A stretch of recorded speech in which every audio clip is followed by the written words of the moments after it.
Hey, I'm Sapphire. Want to hear something scary?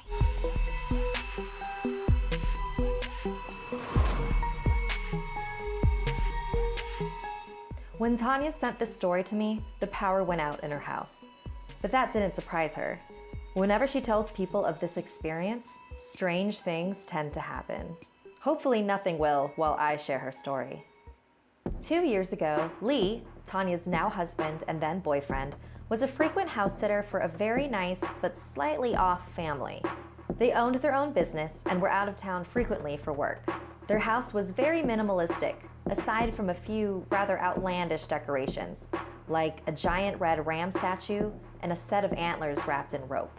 Before leaving the house to Lee, they would always remind him to never go in their son's room. One day when he was house sitting, he found a peculiar mask on the countertop. It was a white goat skeleton head with sharp teeth and an upside-down pentagram on its head. It made him feel uneasy, so he told Tanya about it that night, but she told him it was probably just a Halloween costume since it was October. Another time when Lee was house sitting, Tanya and their corgi joined him. Lee went to the gym, leaving Tanya and the dog to play in the house on their own. Tanya threw a ball, but it stopped midair and dropped suddenly. Tanya was stunned. She threw the ball again, and it stopped in the same spot. Her dog began growling and wouldn't stop until Lee came back home. A few nights later, while Tanya was sleeping alone in her apartment, she suddenly found herself inside that house. There was a man in a white suit, casually leaning against the wall. He was incredibly handsome, but frightening at the same time, a dark aura surrounding his charming and intoxicating smile. Tanya had never seen this man before, but knew exactly who he was. But how? How was she seeing something that she didn't even believe in? I've been waiting for you. You're going to join me, aren't you? No, never! He cocked his head back in laughter, and suddenly they were in her parents' bedroom. Tanya started screaming, trying anything to get her parents' attention. They can't help you. No one can. Now they were in front of her sleeping boyfriend.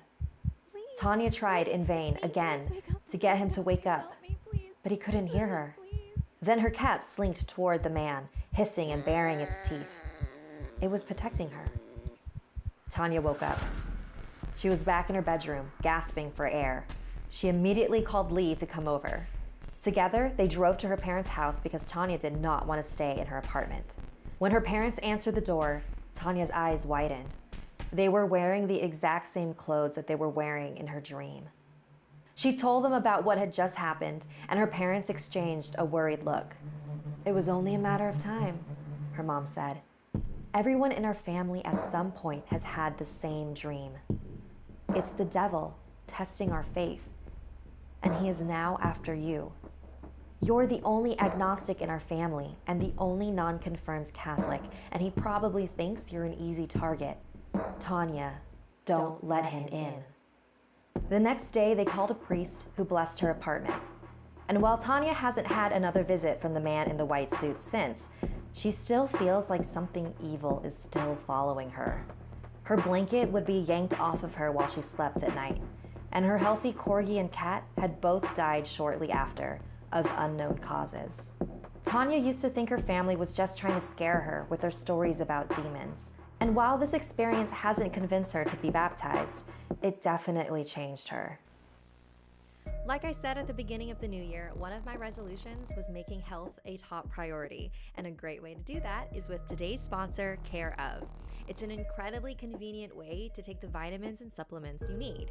And if you're like me and aren't entirely sure what you need, Care Of has an incredibly easy online quiz that seriously only took me 5 minutes. And it asks you about your diet, health goals, and lifestyle choices, and then makes your scientifically backed recommendations. So for me, managing my stress and my sleep is really important to me, and Care Of recommended rhodiola for my stress and magnesium for my sleep. I have a very busy schedule, so having my daily supplements in individual and personalized packets like this shipped right to my door is a huge time saver. So your vitamins will come in a box like this filled with a month's supply of vitamins. Please, it is.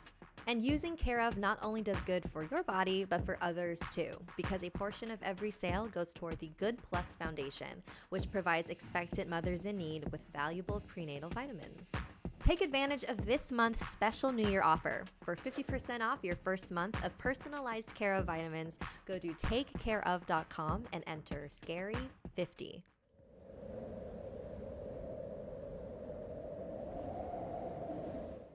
When Orchid was 6 years old, her dad went on vacation to Minnesota to visit some relatives. When he returned, he brought back many gifts, among other things. Her family had a small chicken farm where they raised the birds for meals. Orchid was used to seeing her parents bring a chicken inside when it was time to eat. But the day her dad came back from his trip, there was a strange black bird on his arm. All of their chickens were white, so Orchid was puzzled.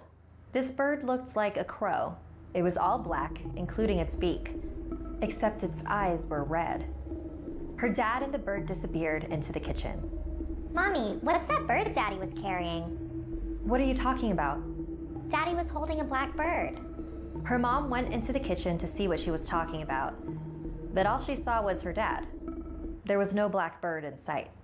That night, Orchid slept in her parents' bedroom.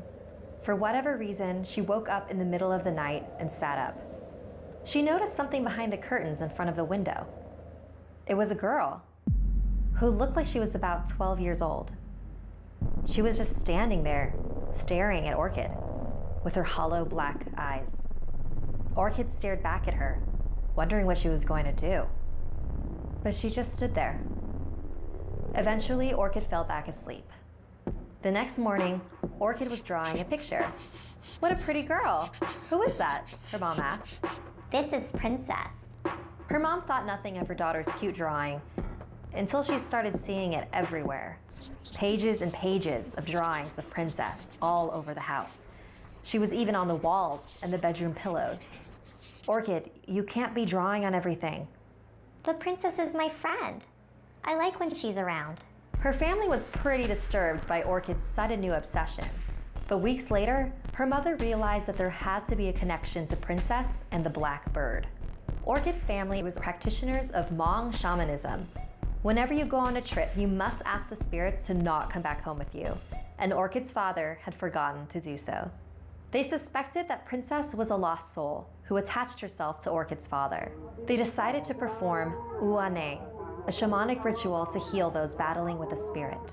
Because if Orchid continued to spend time with Princess, there was a good chance she could be dragged into the spirit world forever.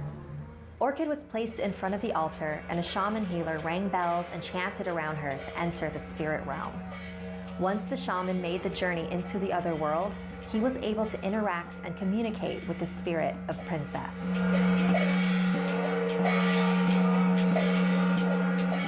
After the ritual, the shaman healer asked Orchid, "Where is Princess now?" Orchid said nothing and started tearing up. "What's the matter?" I don't want to talk about Princess. "Why not?" She says she can't play with me anymore because she's dead.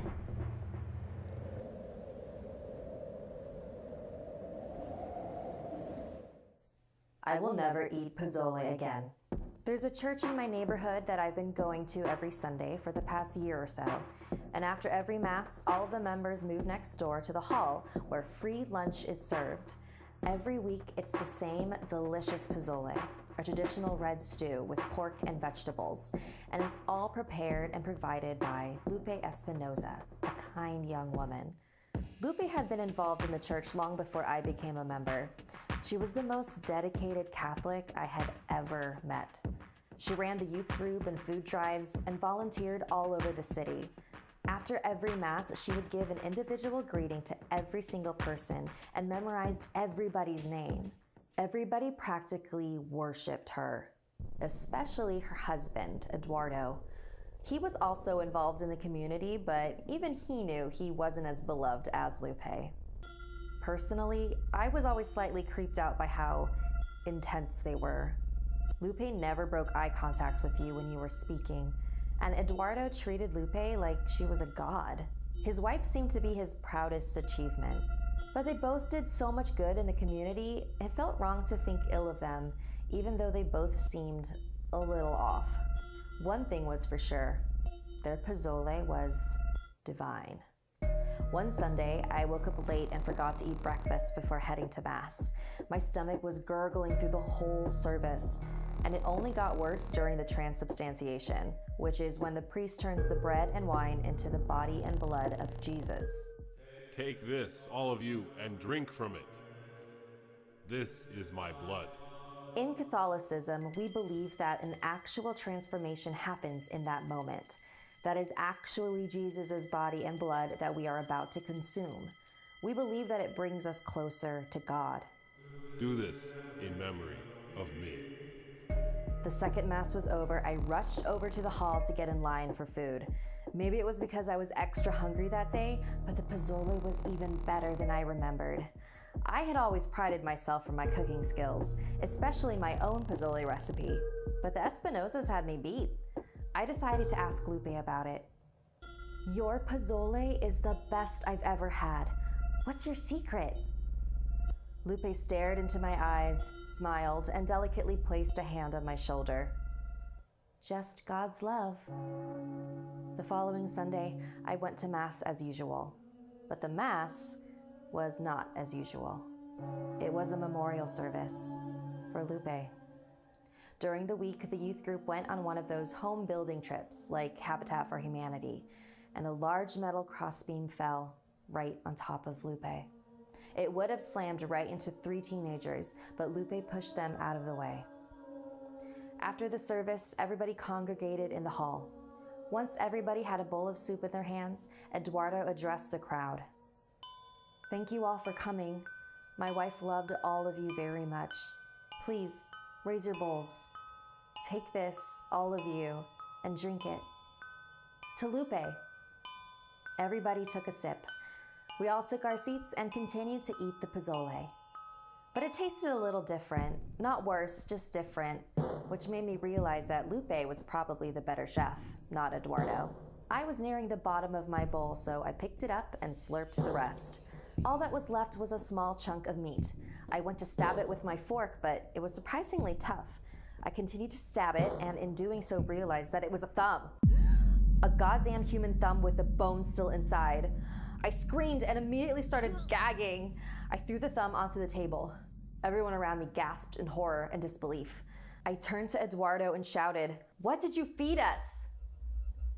He simply stared back, raised his hands and said, "She died for others. Do this in memory of her." You're insane. What the hell is wrong with you? Oh my God. Angry shouts echoed throughout the hall as people began vomiting everywhere. We held Eduardo in that room until the police came. I didn't do anything wrong. You should be grateful. We're all closer to God. Want more Something Scary? You can hear 4 more stories over on the Something Scary podcast, available for free on Apple Podcasts or wherever you listen to your favorite shows. The links are in the description below. If you'd like to submit a story, send me an email at somethingscary@snarled.com. Like and share this video if it gave you the chills. And don't forget to subscribe to Snarled and turn on the bell for notifications. And if you dare, follow me on social media. Until next time, sweet dreams.